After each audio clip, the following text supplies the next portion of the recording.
Alam niyo po yung mga ranking? Diamond, Blue Diamond, Black Diamond, di ba? May mga ibang manager, assistant manager sa ibang company po, multi-level marketing. Pag sinabi niyo pong multi-level marketing, dalawang klase po yan. Binary, pati unilevel. Alam niyo po yung unilevel? Pag American company, one account lang yan, ang tawag doon unilevel. Mga Amway, New Skin, basta American company, unilevel po yan. Pag nag-join ka sa unilevel, magaling ka magbenta. Pati ang commission mo niyan every month.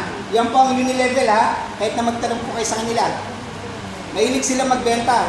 Pag sinabi mo namang binary, sino may familiar sa binary mo dito? May experience? Wala. Pag sinabi niyo pong binary, dalawa lang po yun. Kung bago ka, mas madali po yung binary. Ang binary, invite ka lang ng dalawang tao. Pwede kang pumita. Okay? Dito po sa part of science, pinag-combine po yun. Hybrid po tayo. Meron tayong unilevel, meron tayong binary, hybrid, yun po pinakamaganda. Sa ibang company, binary lang sila, wala silang unilevel. Okay? So dito po pinagsama. Ito maganda, nagustuhan ko dito, wala kang ranking, binili mo na agad ang position. Sa ibang company, kailangan mo ma-achieve yung position mo, tama? May mga experience sa network, ba? Ano bang company? Ano dating company na sinilihan?